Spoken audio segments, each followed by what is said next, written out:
That's an excellent question, because of course when we talk about sustainable for farming or fishing, it is about how quickly can things grow back. And when it comes to minerals and metals, you take them out of the ground and they're not going to come back. That we know.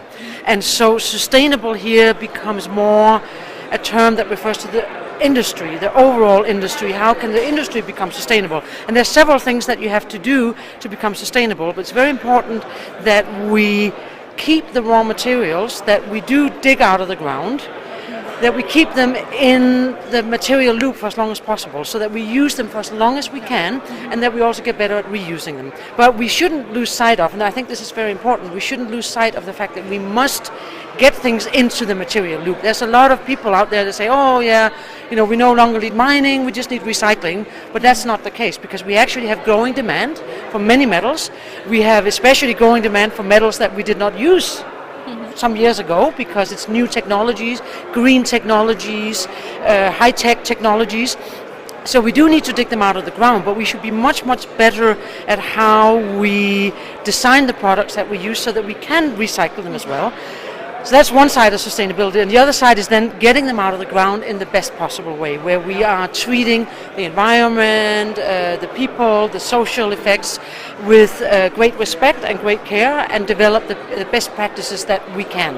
And I think that's very important to explain that to the general public, that this is not it's not really so much a for and against thing. It's a little bit like farming. If you want to eat, you have to grow vegetables. If you want to have technologies and microphones, then you need to extract metals. The question is not do we have to do it. The question is how do we do it, and how do we do it in a way that we can all live with. And that's the important thing to communicate.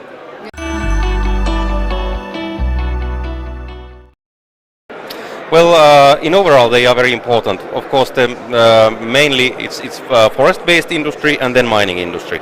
And forest, it's about 50% of our annual income, and mining is about 10% of our annual income. But mining is rising very, very quickly, so it's very important.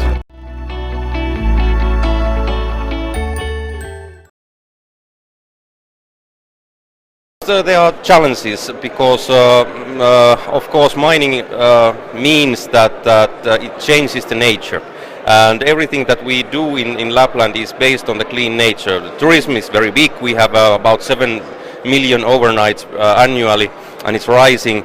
Then, of course, we have the European Union only indigenous people, the Sami people. They are living there. It's their home region.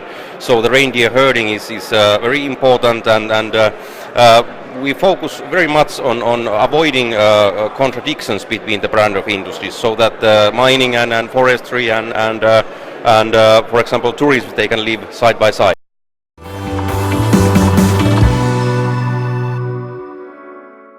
Well, I think that we have a lot of possibilities to for example, find out new ways to add value to mining processes. Doing cooperation between, for example, research and innovation, I believe that we can find out new business possibilities. And not only that the mine is open, but mining creates, from my perspective, a quite huge boost to local economy. How can we link different new innovations to that boost and grow up new business possibilities? This is one of those issues that I'd like to highlight when we talk about Mireu and cooperation between the regions in European Union.